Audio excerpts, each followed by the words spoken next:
ቢሊየነር አቤል መቼ የሚባል ይመስላል after 2 years 2 years እንዴ እኔ ጭንቅላቴ ውስጥ ያለው 10 አመት ምናምን ነበር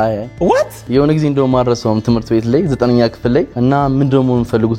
ፈልጉት ይሉናል ሁሉም ዶክተር ኢንጂነር የሆነ something ይላል እና እኔ ቢሊየነር ነው መሆን ፈልገው ማለት ምናምን ነገር አለኝ እኮ በምን ዘርፍ ሲለኝ ብቻ ስራ ይሁን ብቻ እኔ ቢሊየነር ነው መሆን ፈልገው ከየትም ይምጣ ቢሊየነር ጓደኞቼ ይስቁብኛል ስቲል እና የወላጆችህ መለያየት አቤልን የቀየረው ሲቹዌሽን ይመስለኛል ባይዘው ልበላሽ ብል በጣም ልበላሽ ምችል ሰው ነበርኩኝ ባይዘው የሆነ እግዚአብሔር ረድቶኝ ነው አብዛኛው ጊዜ ኦንላይን ነው የምሰራው ግን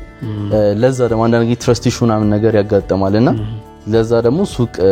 አለ ወደ ወሰን ሰራተኞች ቀጥረህ ማለት ነው በስራ ሰራተኞች ቀስ በቀስ ነው በ15 ቀን ትምህርት ቲክቶከር ጓደኛ ነበረኝና ያው በጣም እንድጋባበት ወደ ስራው በደንብ እንድጋባበት እና እንደዚህ እንድከፍት ያደረገኝ እሱ ታዋቂ ሰዎች ጋር እየሄድኩኝ ለነሱ ስጦታ እየሄድኩኝ በነፃ እየሰራው ያበረከትኩኝ ላይክ በዛ መልኩ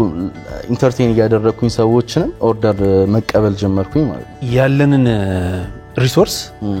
ለጥቅም ማዋል ማለት ነው በዩቲዩብ ተማር ከዛ ደግሞ በሶሻል ሚዲያ ደግሞ ሸጥከው ከዛ የራስህን ድርጅት ከፍተህ ሰራተኛ ቀጥረህ በወጣትነት ገቢ ማግኘት ጀመር ከቤተሰብ የምትቀበለው 100 ብር ቀረ ማለት ነው ላንተም ባይዘው ጊፍት ይዤ ልመጥቻለሁ ዛሬ እሺ እኔም ጊፍት አለኝ ጊፍት ይዤ ምንድነው እንታወቀውን በዛ አይደል አሁን ላይ ሆኖ እስቲ እነሱ ይዩት መጀመሪያ ካሜራ እስቲ እሺ ያምራል